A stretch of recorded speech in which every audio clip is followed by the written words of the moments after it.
जनता का स्वाभाविक रूप से जन समर्थन प्रचंड रूप से जब हमें मिल रहा है तो इनके पेट में दर्द हो रहा है। टीएमसी के पालतू अपराधियों के द्वारा जिस तरीके से पैरेलल सरकार चलाने का काम किया गया है, जो भ्रष्टाचार झेला है, निश्चित रूप से उत्तर प्रदेश में तीसरी बार आदरणीय योगी के नेतृत्व हम लोग सरकार बनाने के लिए चुनाव लड़ेंगे। नाच ना आवे आंगन टेढ़ा, यह कहते हैं कि सियानी बिल्ली खम्मा नोचे। ममता बनर्जी ने कहा अपनी एजेंसियों को हाईजैक कर लिया, डकैती डाली है, वोटों की 100 से ज़्यादा सीटें आप लोगों ने उनकी छीन ली।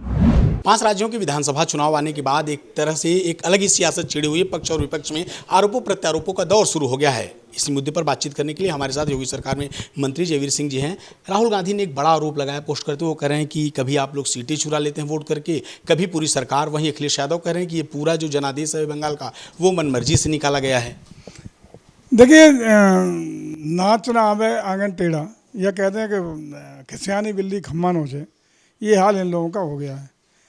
जनता के सरोकार से इनका कोई लेना देना नहीं।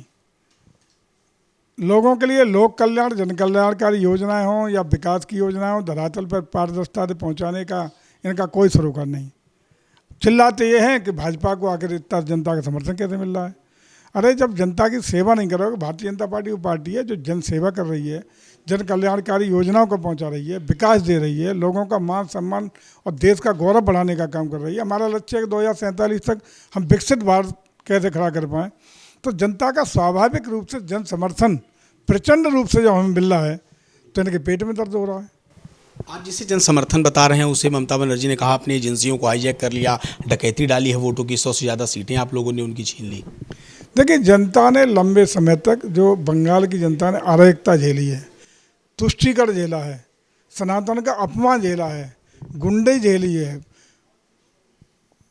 टीएमसी के पालतू अपराधियों के द्वारा जिस तरीके से पैरेलल सरकार चलाने का काम किया गया है, जो भ्रष्टाचार झेला है, वही कारण है कि ममता जी को बेदखल वहाँ की जनता ने किया है। और निश्चित रूप से ममता बनर्जी को इस पर आत्मचिंतन करना चाहिए कि हमसे क्या गलतियाँ हुई, त्रुटियाँ हुई, और आत्मचिंतन करके लोकतांत्रिक भावनाओं का सम्मान करते हुए बात करनी चाहिए। जिस तरीके की बातें वो गैर संवैधानिक, हम इस्तीफा नहीं देंगे, हालांकि इससे क्या फ़र्क पड़ रहा है इस्तीफा दें न दें, लेकिन अपनी छवि खराब करने का, अपनी गरिमा को खराब करने का काम ममता जी लगातार कर रही हैं। एक आखिरी सवाल मंत्री जी, 2027 का चुनाव सामने है, इन परिणामों का 2027 के चुनाव पर कितना असर पड़ेगा और यहाँ पर जो मुख्य विपक्षी पार्टी है समाजवादी पार्टी, वो कितनी बड़ी चुनौती आपको समझ में आती है?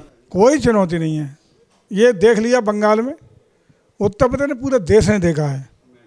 निश्चित रूप से उत्तर प्रदेश में तीसरी बार आदरणीय योगी के नेतृत्व हम लोग सरकार बनाने के लिए चुनाव लड़ेंगे। प्रचंड बहुमत से सरकार बनाएंगे। भारतीय जनता पार्टी की नीतियों, रीतियों, कार्यक्रम पर प्रदेश की जनता को पूरा भरोसा है। तीसरी बार बहुत ज़बरदस्त हमें जन समर्थन मिलेगा, जनादेश मिलेगा। हम सरकार बनाने का काम करेंगे। तो आपने देखा है हमारे साथ मंत्री जयवीर सिंह जी थे, जिनका कहना है कि 2027 में हम प्रचंड बहुमत से सरकार बनाएंगे। लखनऊ से सहयोगी जितेंद्र के साथ फिल्मीटिक्स के लिए शिवेश मिश्रा।